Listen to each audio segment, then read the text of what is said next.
प्रिय विद्यार्थियों, स्वागत है आपका मैथ्स के गुरुजी यूट्यूब चैनल में। तो गणित प्रश्नावली 5.2 गणित कक्षा 7 की हम करा रहे हैं। ठीक है, तो प्रश्न 1 देखिए क्या है। ठीक है, प्रश्नावली 5.1 कंप्लीट हो चुकी है। आज से प्रश्नावली 5.2 हम शुरू करें। ठीक है, तो प्रश्न पढ़िए। निम्नलिखित कथनों में प्रत्येक कथन में उपयोग किए गए गुणधर्म का वर्णन कीजिए। ठीक है, यहाँ पे हमें कुछ दे रखा है और एक आकृति दे रखी है। ठीक है, तो हमें बताना सबसे पहले फर्स्ट वाला, यदि ए समानांतर बी तो कोण 1 बराबर कोण 5 के। ठीक है, यदि ए समानांतर बी, यदि दो समानांतर लाइनें, यहाँ पे देखिए ये ए और बी। ठीक है, ये क्या है, दो समानांतर लाइन है। ठीक है, ये ए है और ये बी है। इस लाइन को कोई तिर्यक काटता है तो यहाँ पे कुछ कोण बनते हैं। ठीक है, क्या बनते हैं, कुछ कोण बनते हैं। तो दो समांतर रेखाओं को तिर्यक काटते तो संगत कोण हमेशा बराबर होते हैं। अब यहाँ पे देखिए संगत कोण कौन से होते हैं। ठीक है, हमने पहले भी आपको बताया जब चैप्टर शुरू किया था। देखिए ये कोण क्या है, 1 है। इसका संगत कोण कौन सा हो जाएगा, कोण 5। ठीक है, तो हमेशा जब दो लाइनों को, जब दो समानांतर लाइन को तिर्यक काटता है तो संगत कोण हमेशा बराबर होते हैं। ठीक है, संगत कोण हमेशा बराबर होते हैं। ठीक है, यहाँ पे लिखिए, जब दो समानांतर रेखाओं को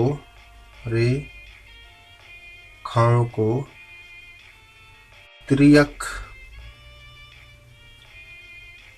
काटता है तो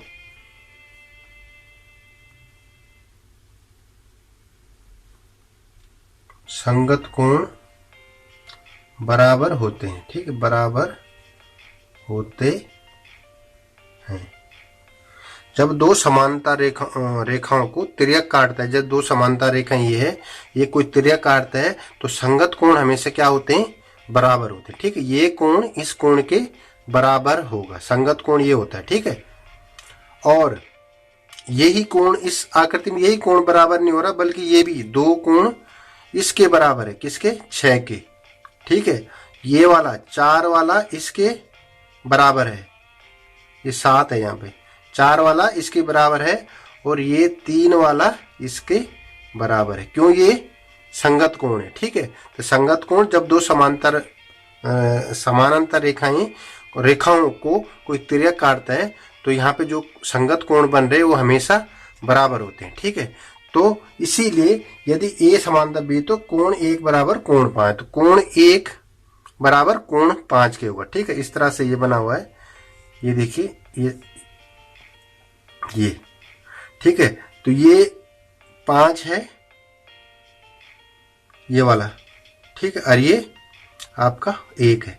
तो ये दो कोण क्या होंगे, हमेशा बराबर होंगे। ठीक है, कोण 1 कोण 5, क्योंकि यहाँ पे संगत कोण बन रहा है। ठीक है, तो इस तरह से आपको करना है। ये पहला वाला हो गया।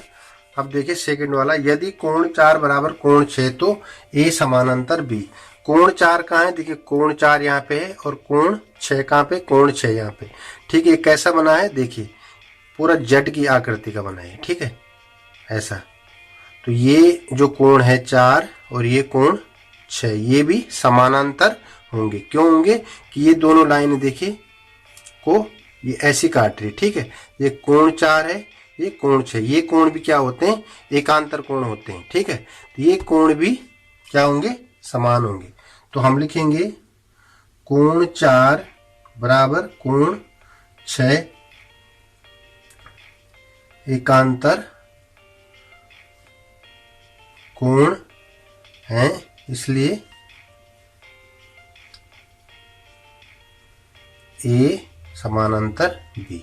ठीक है, जब ए समानांतर बी है तभी जाके कोण 4 बराबर कोण 6 के, क्योंकि ये क्या है, एकांतर कोण है। एकांतर कोण में क्या होते हैं, समान होते हैं। ठीक है, इस तरह से ये आपका सेकंड वाला। अब आइए करते तीसरा वाला। ठीक, यदि कोण 4 धन कोण 5 बराबर 180 तो ए समानांतर बी। ठीक है, कोण 4 और कोण 5, जब दो लाइनों को कोई तिर्यक काटता है तो ये जो कोण होते हैं ये वाले, यहाँ पे 4 है, यहाँ पे 5 है, तो इन दो कोणों का योग क्या होता है, हमेशा 180 डिग्री होता है। ठीक है, इन दो कोणों का योग हमेशा 180 डिग्री होता है। तो इसका मतलब क्या है, ए समानांतर भी, जब ये दो समानांतर लाइन को कोई तिर्यक काटता है तो इन दो कोणों का योग भी 180 डिग्री होता है। ठीक है, तो हम लिखेंगे कोण 4 धन कोण 5 बराबर 180। क्यों, जो तिर्यक रेखा है, तिर्यक रेखा के एक तरफ, ठीक है, तिर्यक रेखा के एक तरफ, ये तिर्यक रेखा है, इसके एक साइड में, ठीक है, एक तरफ अंतः कोण का जोड़ 180 डिग्री है, अतः ए समानांतर बी। ठीक है, कोण 4 प्लस 180 डिग्री होते हैं क्योंकि तिर्यक रेखा है कि एक तरफ जो अंतः कोण है, इसके अंदर की तरफ जो कोण है, तिर्यक रेखा के अंदर की तरफ जो कोण है, इनका योग 180 डिग्री होता है। वो तब होता है जब दो समानांतर लाइन को एक तिर्यक काटता है। ठीक है, इस तरह से आपका यह थर्ड वाला भी कंप्लीट हो गया। ठीक है, तो ये प्रश्न एक आपका पूरा हो गया। ठीक है, और अब करेंगे कल की वीडियो में प्रश्न 2। ठीक है, तो आप हमारे चैप्टर की प्लेलिस्ट में भी जाके प्लेलिस्ट देख सकते हैं, उसमें चैप्टर वाइज आपको क्वेश्चन मिलेंगे। ठीक है, तो वहां पे आपको एक ही क्लिक पे सारे क्वेश्चन आपको स्क्रीन पे आ जाएंगे।